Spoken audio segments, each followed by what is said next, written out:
I'm Kirk Walford, Kirk Wolford. What is your birthday? I'm 5/13/30, May 13th, 1930.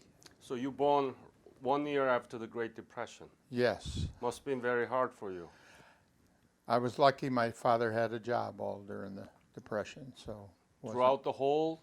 all the way, yeah. Wow, you're lucky. Yeah, very lucky. Where were you born? Born in Newark, New York. Could you spell it? Newark, New York. New York. Mm-hmm.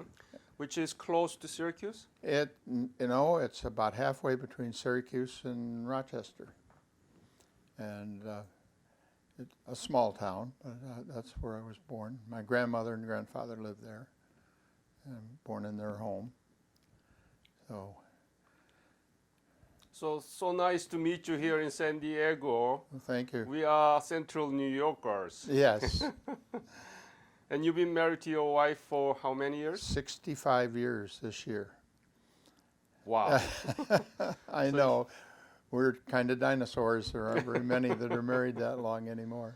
So tell me about your parents and your siblings when you were growing up. My father worked when he was a young man, he was a meter reader for a power company. He stayed with it and worked his way up, and he was about ready to retire from the New York State Electric and Gas, and he had a massive heart attack, and it killed him, and he was 60 years old. Wow. And they had been married, I don't know exactly how many years, but they were married fairly young and did very well. All of my life I grew up in Central New York and actually went to school in Weedsport, New York. And that's where in 5th grade I met my bride. In 5th grade? In 5th grade. We were in the same class together and went through school together. And my dad worked hard, and he was a professional man and had some involvement in the community. He built our high school. He was the president of the board when our new high school was built. And I was very fortunate to be able to have my father give me my diploma when I graduated. When did you graduate? 1948. And name of the high school? Weedsport Central School. Could you spell it? Weedsport, Central. Weedsport. It was a port on the old Erie Canal when it was originally the Erie Canal before the barge canal. Tell me about the Erie Canal, because that's where I am walking, running, and a lot of thinking. It's so good to have that. I think the history of the canal is just great. They dug it virtually by hand, and the original canal was only for towboats. And Towed by the cow or the horse, right? Well, yeah, the horse, mostly. No cattle. No cattle? Not that I know of. No. And they moved through a series of locks and aqueducts, and to me that's quite interesting, because they actually, where they had the canal come up to a major creek, how do you get a canal across the creek? They built an aqueduct for it, and there is the remainder, which is now a park in Weedsport at the aqueduct, and it's all there, and they've preserved that. It's right there, very close to my home, and that's where that I always running and walking. They call that the towpath. Yeah. And that's where the horses pull the barges along in the canal. It's a beautiful area. It's so good to see the Central New Yorker here in San Diego, Brown City. You know, we're from Green, right? So tell me about. Did you know anything about Korea when you were graduating in high school? Very little, very little. Meaning that you knew something. Well, I've always loved geography, and prided myself on knowing where places were, and that was part of it. And then we grew up right after World War II, during World War II and afterwards, and so names like Korea and Manchuria and places like that meant something to us. I mean, had that close relationship with the war, and being just too young to have participated in it. So, but I didn't know a lot about the history of Korea until actually after I served there, before I really found out much about its total history. And I've always been interested in the Far East for the history of, China, Korea, all of that area. And I served in Vietnam too, so I have a feeling for it. So what did you do after the graduation? Spent about 15 days home and then went in the Marine Corps. You enlisted? Mm-hmm. Why? 1948, patriotism was still strong in this country, and it carried over from World War II, which we were pretty proud of at that time. And I had always grew up as a youngster with everything going on in the military, and it was a personal thing. Why Marine? Not Army, not Navy, not Air Force? Pride. I don't know how else to put it. I just knew I wanted to be a Marine if I could be. And so I went down and I enlisted on the 26th of July of 1948. I graduated on the 20th of June. So, Where did you get the basic? Parris Island, South Carolina. Yep, Parris Island. Tell me about that island. I wanted to be there to record the trainings there a few years ago. I almost got the permission, but last minute it was turned down. How was it there? The fact that it's an island, it's a lowland along the South Carolina coast, and it's swampy more than the island itself, where the base was probably about a foot above sea level in high tide. But it was hot, very hot, and we were unfortunate enough to be there right after the war, so everything that we had there was what was left over from World War II.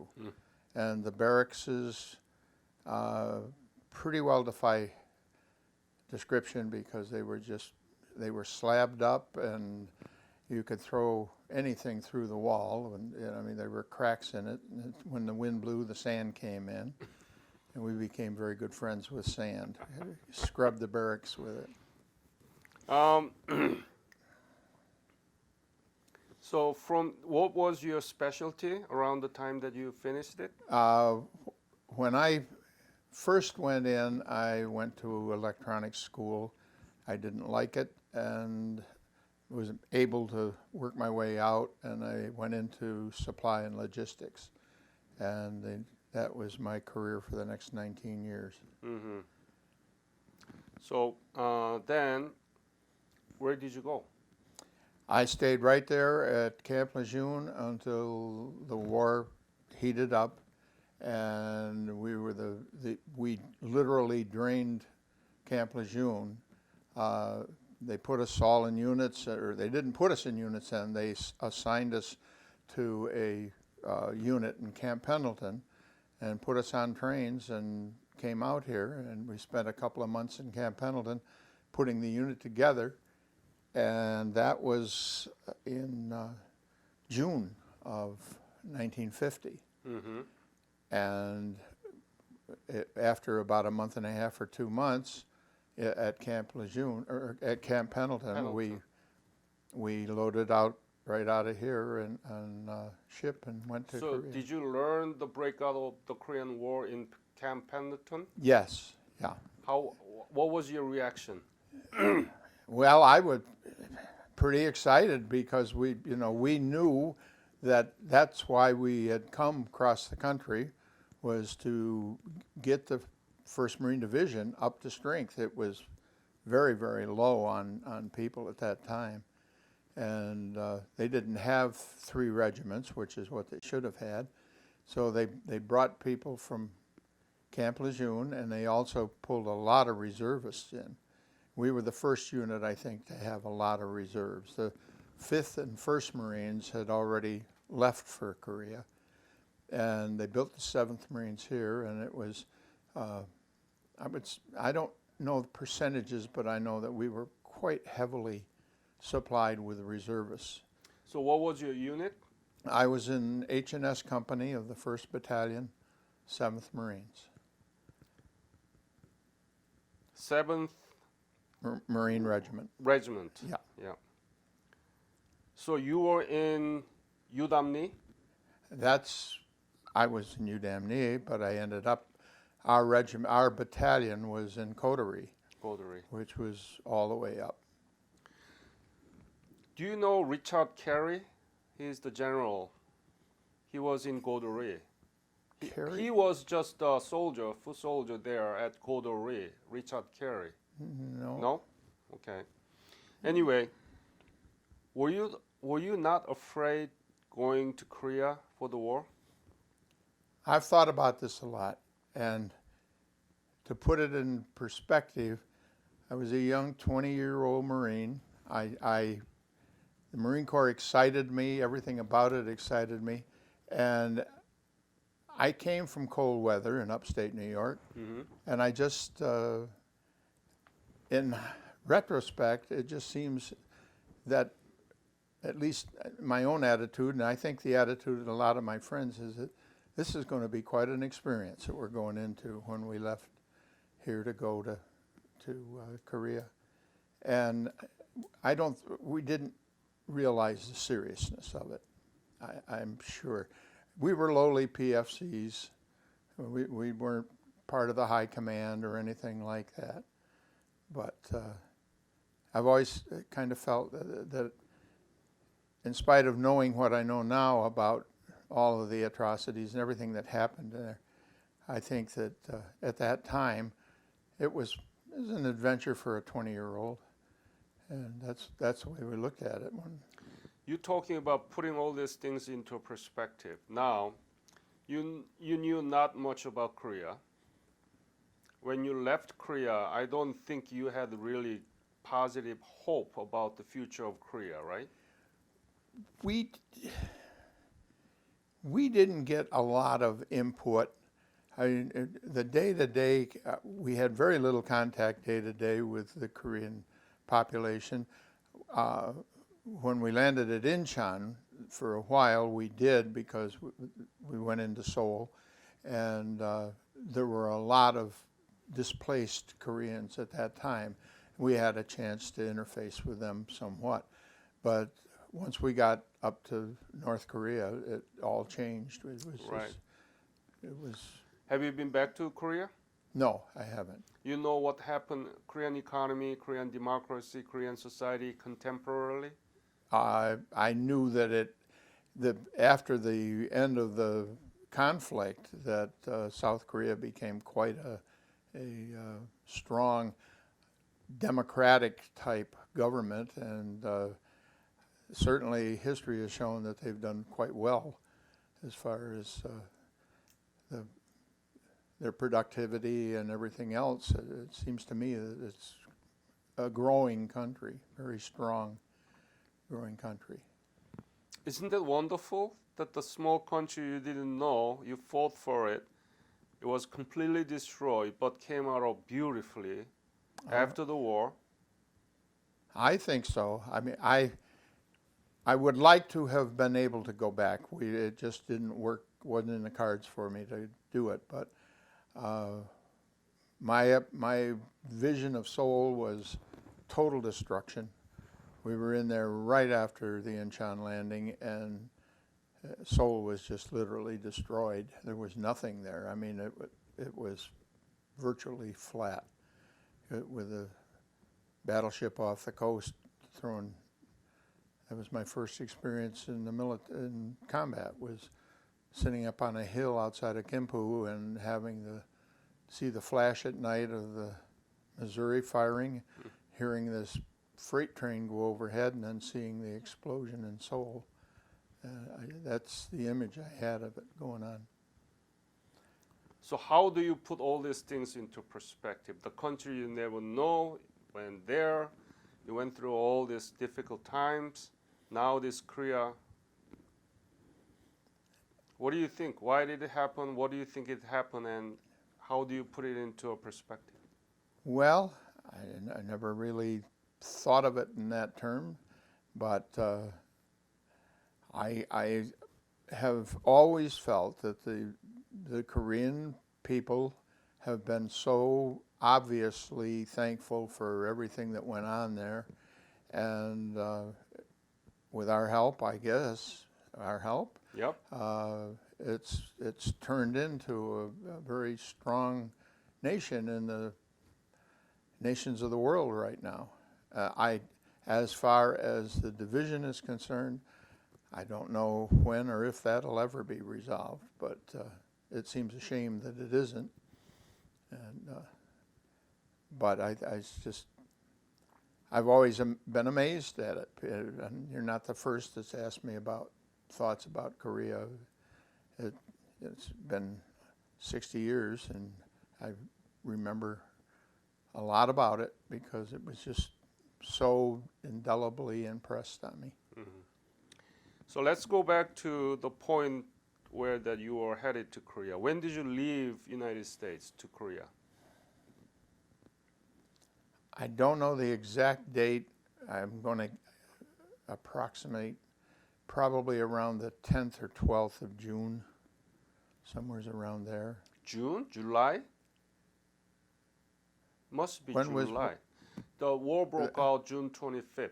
Okay, then yeah, it would be the 10th or 12th of July because we were not the first unit in Incheon in the Incheon invasion.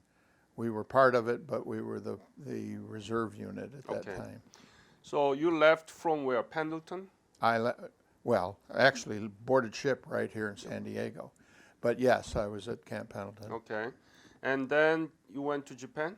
Went to Japan, there for just a couple of days, and then we made the Incheon landing, and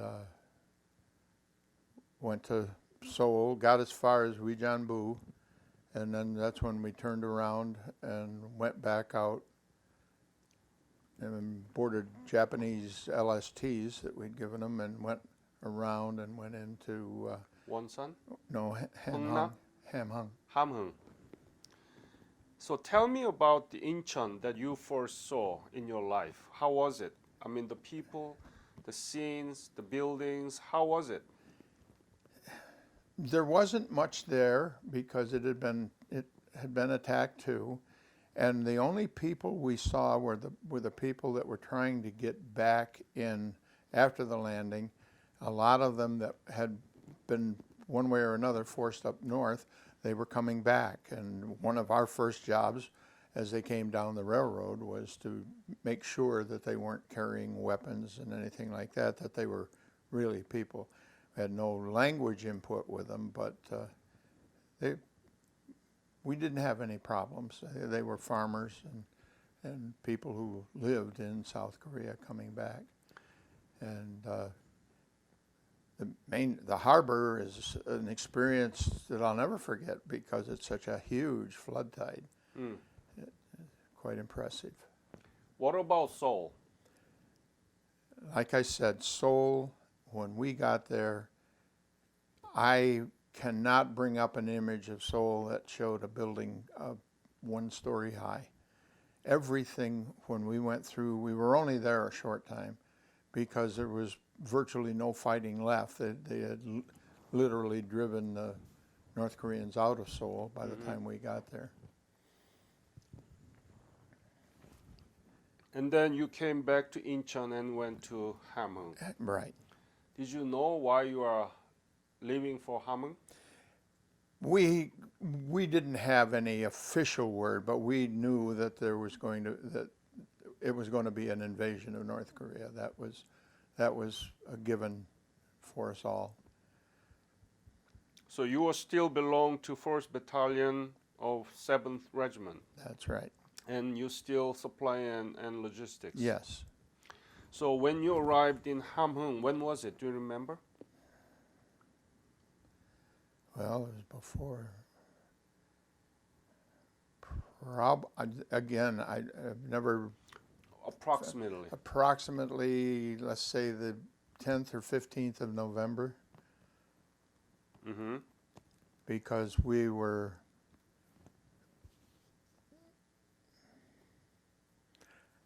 I'm not sure, I don't think we had gotten to Coterie. We hadn't gotten to Coterie yet when the Chinese came in to the war. Mm-hmm. We were down in, is it Sudong? Yeah. Yeah, we were down there. And that's when the Chinese one night came into the war, and they came right into our unit. So you were in Sudong. Mm-hmm. When was that? November 20th? I hate to put dates on it, but I guess probably that. Mm-hmm. I'm just thinking that, basing everything on Thanksgiving, we had Thanksgiving dinner. We were already up at Coterie. Coterie. Yeah. So how was your Thanksgiving dinner? Outstanding, of course. I mean, they brought out a whole plethora of cooks, bakers, field ranges, and we had everything. We had the turkey, You had a hot meal? very, as good a Thanksgiving dinner as you could buy in any restaurant in this country. And I mean, everything was just wonderful. And the only experience, they even brought out mess trays. We didn't have to use our little mess gear. They had regular trays. And the only thing, I wrote home and told my mom and dad about it. I said, we went through the line. The last thing they did was put this steaming hot gravy over everything. And I turned around and walked over, sat down with my buddies, and the gravy had turned to ice all the way around the edge of the tray. It was so cold. Wow. So it was MacArthur's idea, that home by Christmas operation, right? That's right. And we all heard that. And What happened? it became immediately apparent that that wasn't going to happen. We all had high hopes, but none of our officers and staff NCOs, none of our people believed that we were ever going to be out of there by then. We were too firmly entrenched in the whole, and all of the orders were to just keep moving toward the Yalu. Kirk, I had a lot of interview with the Korean War veterans. So many of them arrested Chinese soldier in early October. Why didn't MacArthur headquarters know about this? What do you think? What do you think happened about the Chinese intervention and the handling of that issue by the MacArthur? Well, a lot of it is predicated on the history that I've read since that time, but my own personal feeling is that we were his main whipping unit as far as the war was concerned. He pushed us, would have pushed us further if General Craig had let him. But it just seemed to us, and again, we're the lowest level of troop out there fighting the war. And in the Marine Corps, everybody is a Marine first. And so we're very familiar with all the combat weapons and everything. And it just seemed as though we were being pushed. And then, of course, once we engaged the Chinese, that's when our general said no more. We're not going to go any further till we can consolidate everything. And we were fortunate enough to have a large support by the Marine Corps Air, who flew in and got our people out that got hurt, everything. But no, I have very little, I hate to use the word respect. You've got to respect them, but we felt that MacArthur really did us wrong in that whole operation. This is the map of Changjin Reservoir battle, and there's a Sudong where, you know. Okay. What do you think while you watching this map? Does that bring you memory back? Oh yeah, there's Sudan. If you touch, they will, so do not touch Okay, screen. and go to read. There it is. Okay, Yep. that's where the power station was. Yeah. And then we got up there. We had no problems, no major involvement, all the way to Hagaru, and that's when our regiment really got. We had, contact, but it was usually in the night and it was off in the distance. Our units were committed, and then once we got to Hagaru, everything changed from there on. So you didn't sense any danger that was coming to you by the Chinese? Oh yes, yeah. You did? Oh yes, Sudan. We were on watch about 2 o'clock in the morning and heard a huge racket out on the highway. And this is a true story, but our communications chief, who was a staff sergeant, thought that it was a vehicle that we call the Weasel. And the Weasel was a communications track vehicle that strung wire. And he thought somebody was coming down the road with the headlights on in a Weasel, and he had a fit. He went out there and he yelled at him and threatened him. He had his carbine, and the vehicle stopped. The turret turned, and it was a Russian tank. And it was the first the Chinese had come down. It's the first contact that we actually had. We weren't up in the hills. They Where? This is just north between Sudan and Coterie. And we had 2.36 rockets at the time, which rather bounded off from them. But the tank turned around. He fired a couple of rounds up into our CP. Didn't cause any serious damage. And then he went back up the road. And the next day, I have no idea how it happened. I think somebody blew his tread. But the next day, we saw the tank over the side going up the road toward Coterie. And that was our first real, we knew we were in a war right there. Because you've heard all of the stories, I'm sure, about the bugles up in the hills and all of that. And that's when it all started for us, was when that tank came down in there. And that was our first, and I don't know the actual date, but it was all happening pretty fast at that point in time. Can you describe the scene of Chinese soldier coming at you and all those things? At that point in time, no. That all happened when we were between Hagaru and Coterie, and when we got in Coterie, that's where we really saw the masses. I mean, you could see them. There were just thousands of them. And by this time, it was really, really cold. That was, the cold had set in. We had no way to get away from it. We fortunately had some pretty decent uniforms.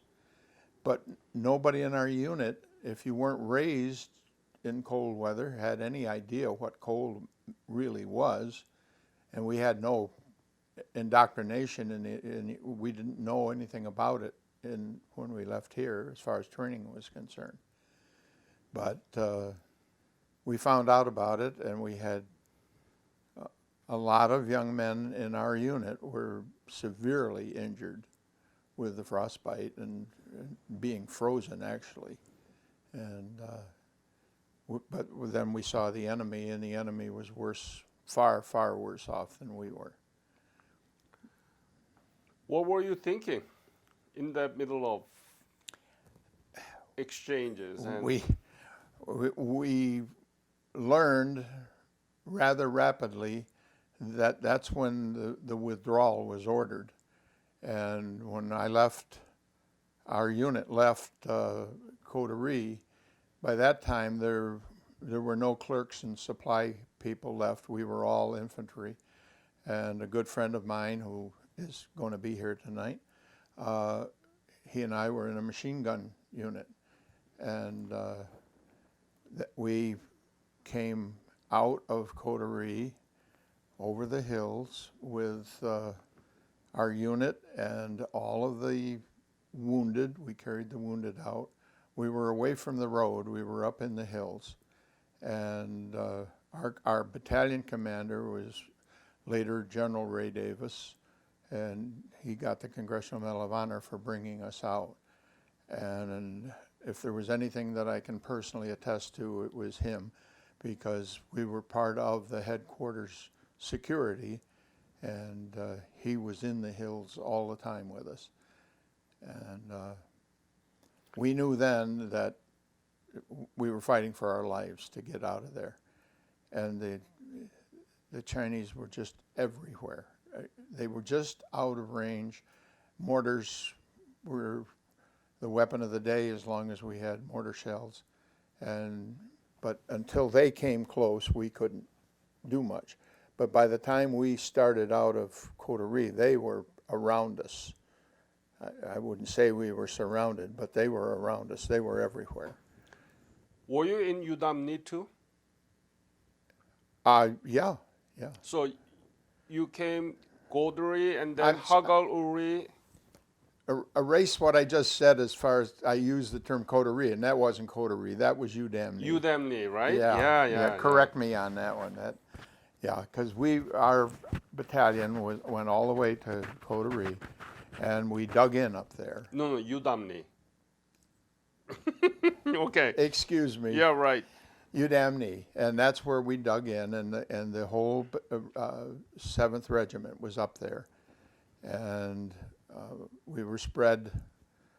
Basically, we were protecting the entire highway between Hagaru and Udamni, and we were up in the hills, and that's some of the units got hit hard, other units didn't get hit hard. It just the Chinese were trying to find where they could hit a weakness, and fortunately didn't find much with us.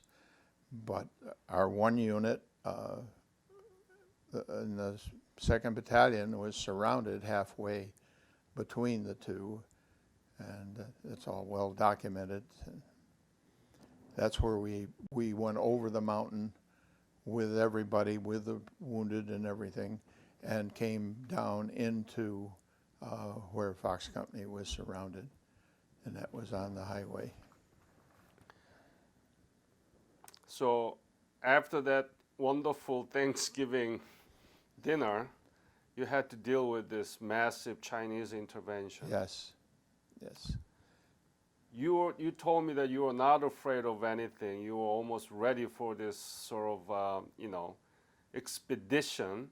And were you afraid that when you were there in Udamni?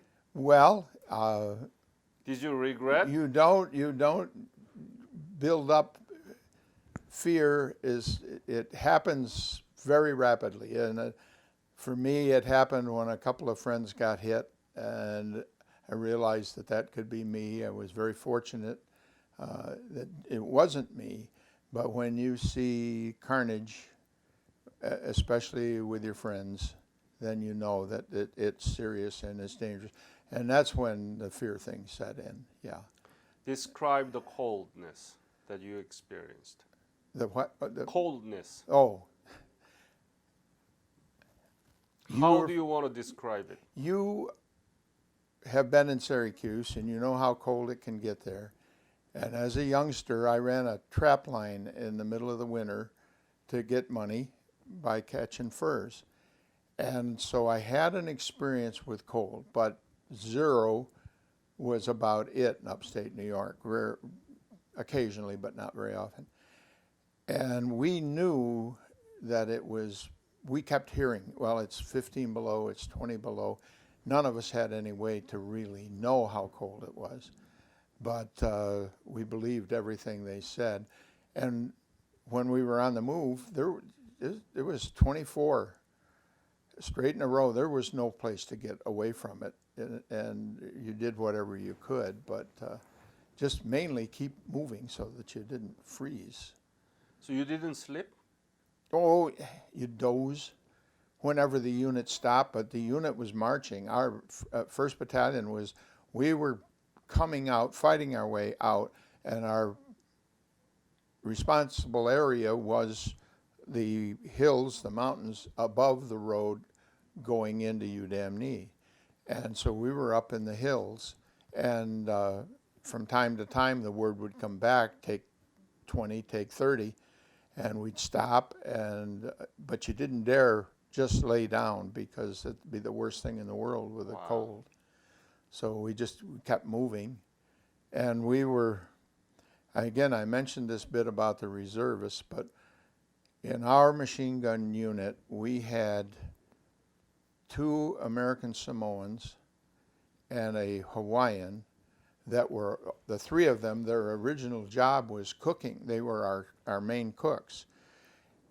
And they had absolutely no understanding of what cold weather could do to you. From Samoa and Hawaii. Yeah, they don't have damn idea. They have no idea about it, and we were concerned about them. And our friends, my friend Max, who will be here, and myself, we were all from colder weather, and we just made them keep moving, made them get their socks dry, and just tried to keep them from letting their feet get frozen to their boots. That was the biggest thing. So many people died, more than 1,000 Marines killed in action right there, right? Yes. And you still remember those scenes, that people just dying there. Oh, yeah. And some of them frozen to death. We didn't, we knew that people were freezing, our own people, but in our unit, I don't recall us losing one where he just died right there from freezing. Essentially, we were on the move all the time, and of course that was a blessing because we kept the blood flowing, and that's a secret. But it was nasty. What did it actually bothered you most? If we are asked just name one thing at the time. I hate to use an old phrase, but man's inhumanity to man would be the way I'd describe it. The fact that we were here we were in a very remote part of the world, and 2 nations just trying to destroy each other on a small scale, of course, because it was confined to that, but it just seemed to me that it was just a tragedy that we were in a country that had to take place. And the politics aside, because as I said, as a lowly infantryman, you don't really get involved with politics very much. You hear about it, but we had some great leadership, and that's the reason we got out of there alive, if it hadn't been for them. Let me ask you this question. President Truman didn't want to expand the war. He actually just wanted to maintain the status quo before the war, okay? But MacArthur wanted to even go beyond the Yalu River into Manchuria and China. What do you think, which one is the right kind of action that we should have taken?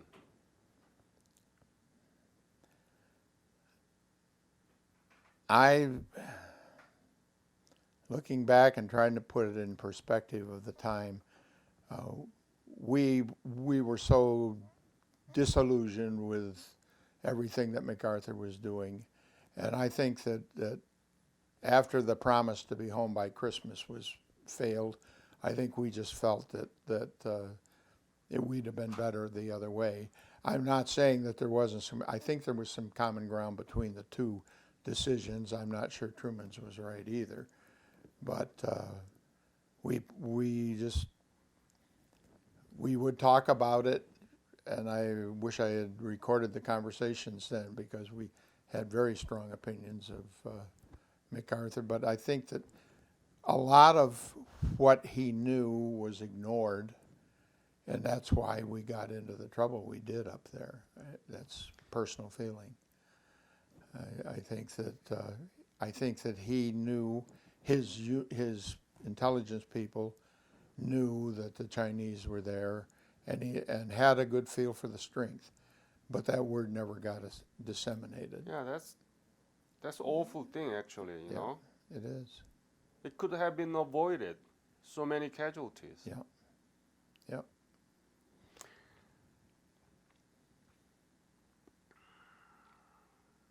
How did you eat during that time? What did you eat? Did you have enough? Well, we had enough to keep going. We had food. We had our individual rations. At that time, they were sea rations, and you'd get a box every day. And that was, as a supply man, that was one of the things I. Was it airlifted? Some of it was airlifted into Hagaru, but once the route between Hagaru and Udamni was severed, then the only way we got some airdrop in there, but we came out all right considering what we had, but essentially, and I always smile when I think about the things we did to eat. If you could get near a tank, we could take a sea ration can of pork and beans, and you could jam it into the exhaust. And if you could stay around the tank for a while, it would eventually thaw it.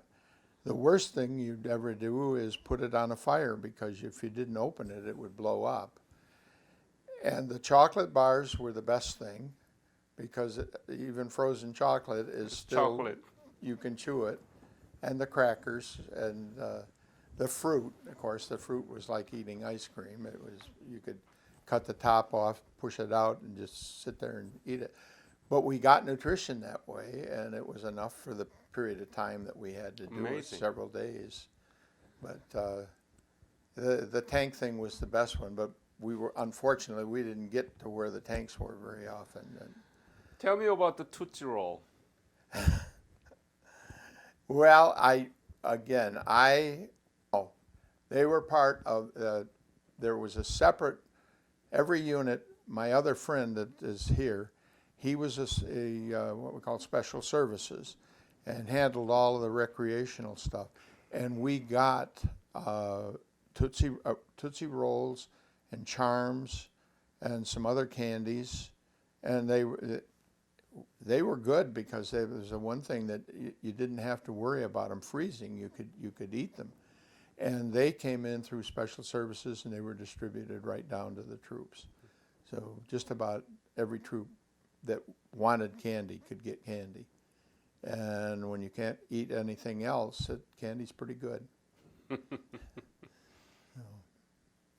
How did you think you survived without wound? Were you wounded at all? I wasn't wounded there. I was wounded in the center battle after we came down out of the reservoir, and were evacuated and went in Busan. Mm-hmm. And outside of Wonsan, I got a minor injury, didn't amount to anything. It's a $1 million wound. I didn't lose a day's work or anything. The corpsman bandaged me up, and next thing I knew, they were pinning a Purple Heart on me. Mm-hmm. But no real combat. I wrote my mother and father on the hospital ship after I got out of the reservoir, and told them my experience, which was much more impressive than getting the Purple Heart, was that I was in a firefight with the Chinese. Our unit was being attacked, and all of a sudden I felt an impact that felt like it was going to take my arm off. And I looked later when I had a chance, and I had 2 bullet holes in my parka, and the lining of my parka, and my field jacket underneath it all had bullet holes in them, and my long underwear and me came out without a scratch, and it went right up my arm like that. Unbelievable. You tell me. I at the time thought it was unbelievable. I thought I could have, in retrospect, I could have lost my arm, because it was a lateral shot up the arm, but it was just there. But for the grace of God, I didn't. You really were saved. It was just amazing. and I knew other people that had similar stories. Our admin officer, when we got down to Fox Company, it was a mess, and just unbelievable. Everything about it that you've ever heard or read is true. And when we got down there, they had stacked up corpses all the way around. And some corpsman, I say a corpsman, I'm not sure he was, but he had gotten a hold of one of the drop chutes, and the wind was blowing, and he used it in the tree to provide protection from the wind. And some Chinese riflemen way over on the ridge felt that that was a good target, and the bullets just had reached the maximum distance they could go, but he just kept pinging away at that. Our adjutant was standing there, and he felt something hit him in the back, and another fellow helped him, and they went through his parka and everything, and the bullet had gone through everything except his belt. And the slug was in his back, not in his personal back, but in the fabric of the web belt that we wore. Just a blind, throwing something up in the air and hoping it hit something. That's what it basically was they were doing. Anything you want to add to the experience in Jangjin Reservoir? Well, relying on history, and I'm not blowing my horn at all, but I know that without everybody's effort up there, from the commanding general on down, we would not have ever gotten out of there. That's what almost happened to the Army over on the other side. And I have read all the stories about the Army units, and I think that those fellows that survived it in spite of leadership. And they got back down and came out with us, and that was the thing. But it took leadership and a lot of willpower on everybody's case.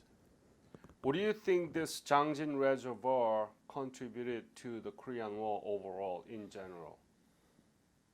Why is it important?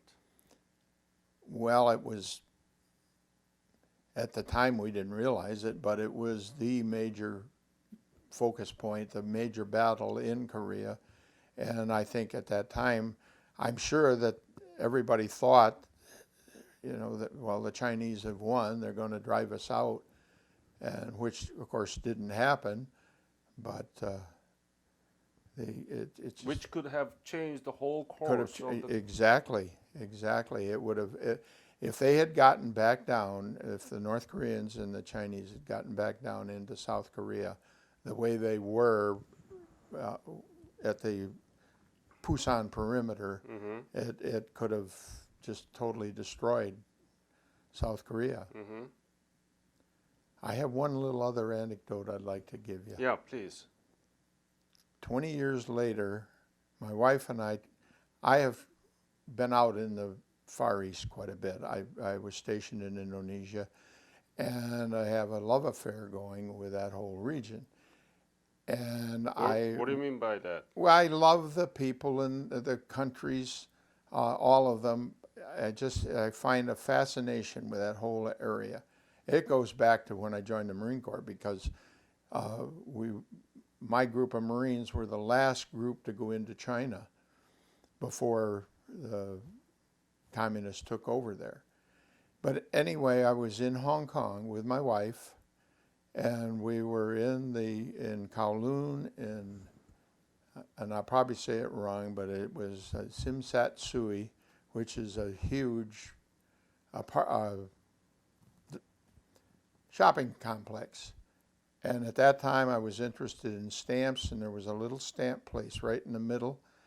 And I went in, and I saw some envelopes, and they were North Korean envelopes, and they showed illustrations in the cachet of the Koreans attacking a downed aircraft and tanks shooting at American troops and everything. They were propaganda envelopes, but this is 20 years after the war. And this little kiosk in the shopping mall had some of them. And I got talking with the fellow that ran the place, and I told him, I said I was in the Korean War. And he spoke English, and he said, would you like to meet somebody who was in the Korean War? And there was an elderly gentleman there who was Chinese. And so here, 20 years later, two enemies got to shake hands and talk a little bit about the Korean War in a shopping center in Hong Kong. When was it? Well, there have been 20 years after, let's see, 60, probably 1980. I mean, right around that time, because that was when... How was it talking to the former enemy? Yes, yeah. And of course, I was doing it through an interpreter, but he was up there. He knew about the reservoir. He wasn't at the reservoir, but he knew about it, and he was up on the Yalu, and so he knew about it. And there was no animosity on his part or mine. 20 years heals a lot of wounds, but it was just a fascinating thing to happen. You mentioned that it was also not only the North and South Korean War, it was between U.S. and China. Oh, yes. For the first time, I mean, in modern sense. Okay? Yes. In 20th century. That's right. And still there are South China Sea territorial dispute. And China is challenging the United States right now. It's a Thucydides trap. Thucydides is a historian, and he said that whenever rising power challenging the existing power, almost 16 out of 18 ended up in war. Mm-hmm. You were right there 65 years ago, in 65 years ago, I'm sorry, in Jiangjin Reservoir, fighting against China, and that battle is still going on there. Yeah. It didn't completely end it. What do you think about this? Well, I don't know what it's going to take to end it either, but the way we're going right now isn't certainly the answer. I think that China knows that there are their communist attitude and their communist methods are just not working for them or their people. And I don't know how long it'll take to break that whole concept, but the Chinese people, I think that they're ready to live a good life, and you see more and more of it.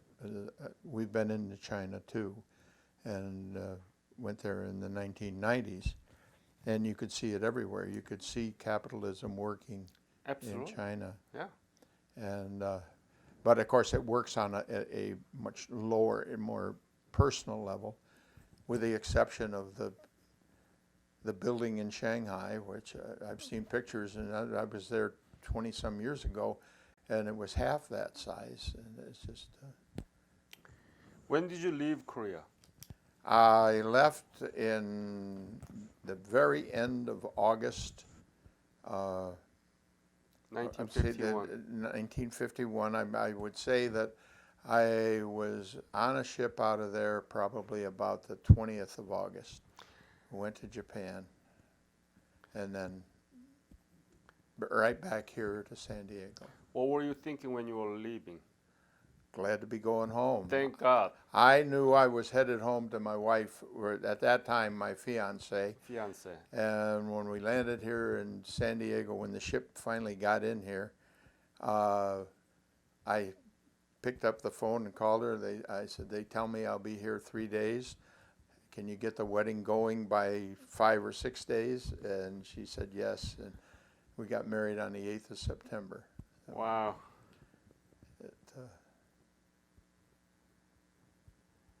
But you know, the more you talk about it, we were all the way across the Pacific, and we were less than 24 hours right out here in that big blue pond, and had a fire aboard ship, and thought we didn't fight a war for over a year, and then end up within 24 hours of being home and have the ship blow up or something.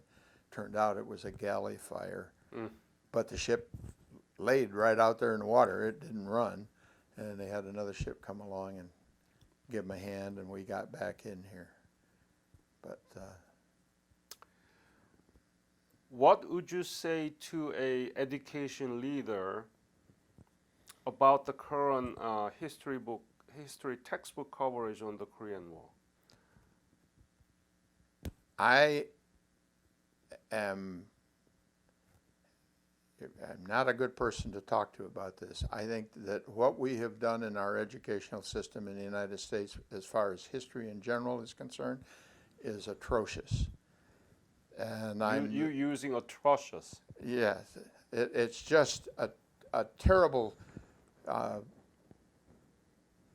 misguidance of our youth today, that they don't have a chance to learn from history. And there's a saying, and I don't know it right, but if you don't learn from history, you'll relive it. And it's I'm the father of a retired school principal, my oldest daughter, and we've had this discussion, and she too, without pressure from her father, feels that the approach to history has just been sorely neglected. And I think it applies to World War II, it applies to Korea, it applies to Vietnam as far as wars are concerned, but everything else in between. History is a very important part of our life, and strong feelings. As I explained, my foundation doesn't want to do that. We want to fix the problem, the reality of our history education. That's why we invited teachers to the conference this June. I told you that about 90 teachers from 25 states came. We're going to have another one next year in Mount Rushmore in South Dakota. We want to increase the number of teachers so that they learn more about it. They learn more about what came out of your service and sacrifice and the people who killed in action and missing in action still. Would you spread this conference opportunity to the teachers in your school district and invite them? My foundation cover hotel, meals, and everything, and half of airfare. I would certainly bring it to the attention of my daughter. She still has connections in the school system, and I know she feels quite strongly about it, and I think probably some of her friends do too. I certainly would bring it up to her in a heartbeat, because I know she would support something like that. You have my business card, right? Yes, I do. Yes. Please keep in touch with me. We'll keep in touch with you when you sign the release form for this interview. So let's bring more teachers and let them learn about this. I'm going to bring more teachers back to Korea next year. We are developing, my foundation is developing a Seoul visit program for the teachers, and we are funding 100%, airfare and everything. Oh no, I'm sorry, half of the airfare, but everything else is, covered by my foundation. Sure. We need to do these things, otherwise. I agree. Yep. And look at all the wars that U.S. has involved since World War II. Can you name any other war than Korea that come up with such a wonderful outcome? No. There's no, right? No. Yeah. And we don't teach about this good example. That's right. That's right. And you're pushing political now, and it's very definitely part of the political system that we're coping with, that there's just this lack of interest in what's going on in the world, and especially in the successful countries of the world. And I think that Korea stands right out in particular area. So that's why we are doing this, and I hope that you can continue to work with my foundation, encouraging the school in your local area, school districts, to participate for the next year's conference in Mount Rushmore, okay? I'll, as soon as I get home, I'll discuss the whole thing with my daughter. Please. And have her, as I said, she's retired. She's 63 years old, but she was a good teacher. That's how she became a good principal. And I know her feelings about history are very strong. And so I think this is something she would get behind.